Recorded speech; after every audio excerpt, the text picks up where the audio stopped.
Hello guys and girls, and welcome to today's lesson. As you can see here on the screen, today we are talking about author's perspective. So we just finished up having a few days where we talked about author's purpose, we talked about PIE, persuade, inform, entertain, and now we're jumping into something new, and it's called author's perspective. Today we're just going to do a quick introduction lesson to talk about what author's perspective is and how to find it, and we're also going to do a few practice questions today.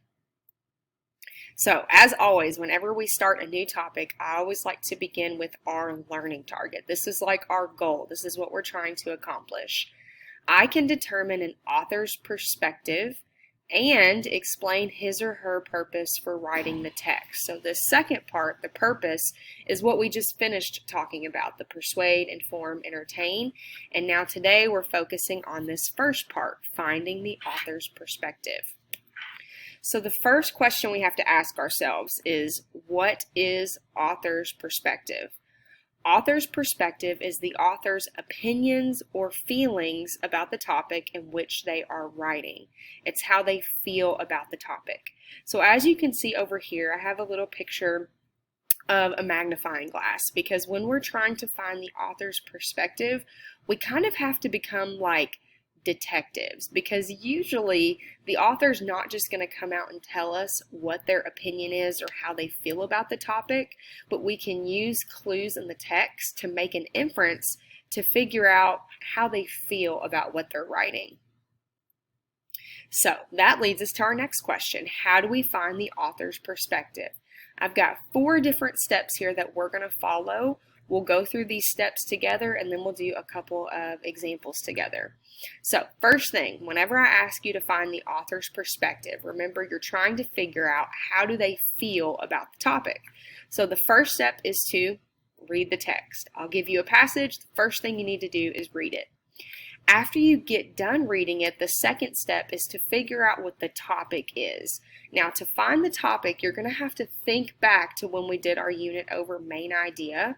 We talked about topic when we did that unit, and we even talked about topic a little bit when we were summarizing.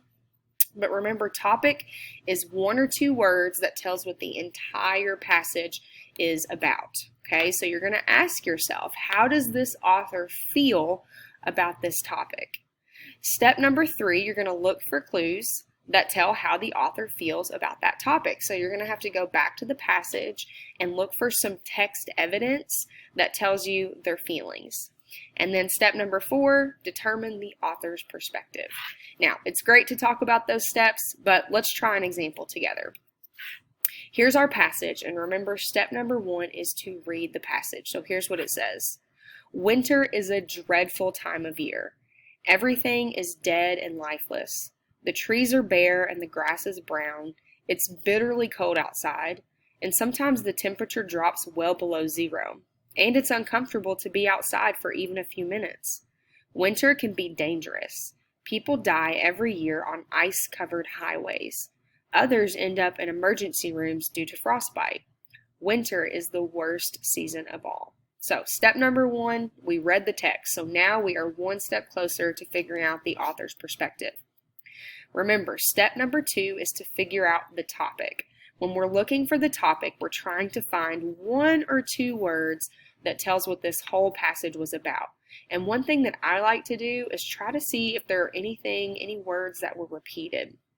Right here it starts with winter, and then in the very last sentence it also talks about winter again. So that tells us that the topic of this passage is winter. So now we're trying to figure out, how does this author feel? What are their feelings or their opinions towards winter?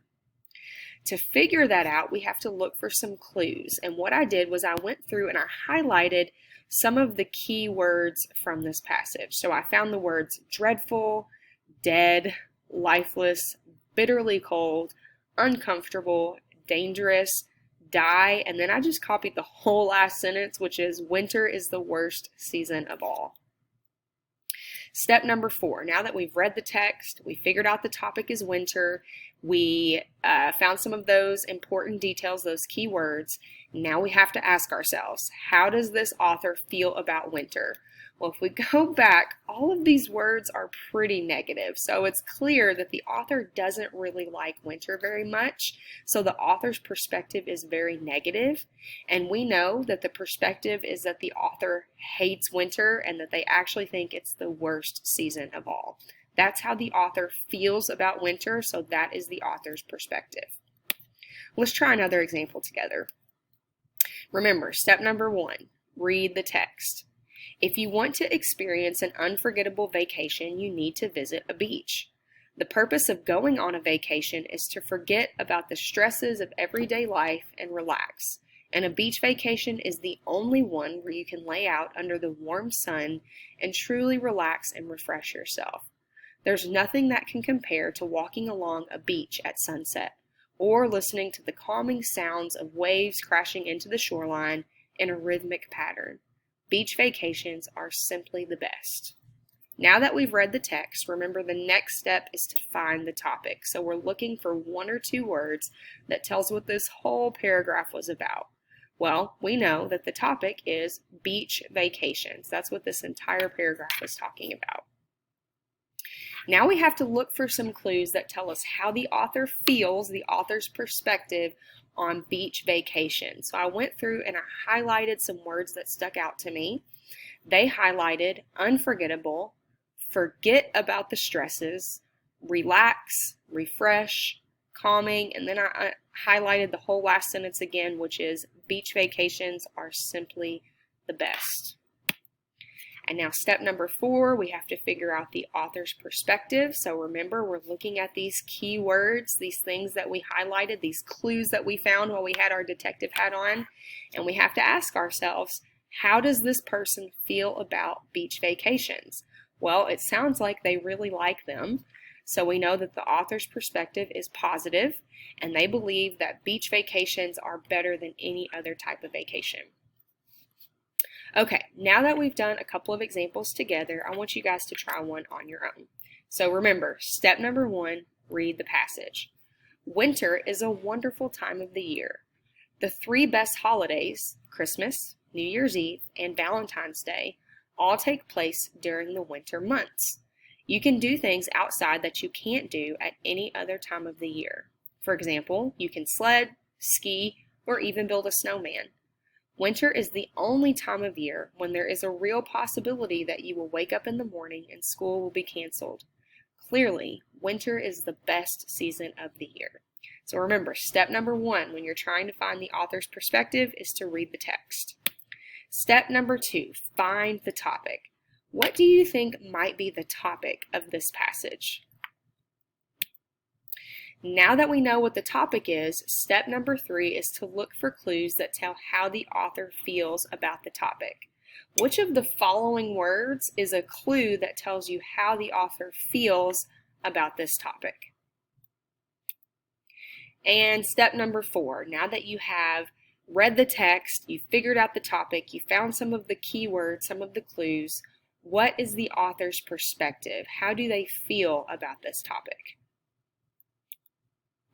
All right, guys and girls, that is going to conclude our lesson for today. Thank you so much for watching. We're going to get more practice with this in the future, but until then, I will see you guys next time.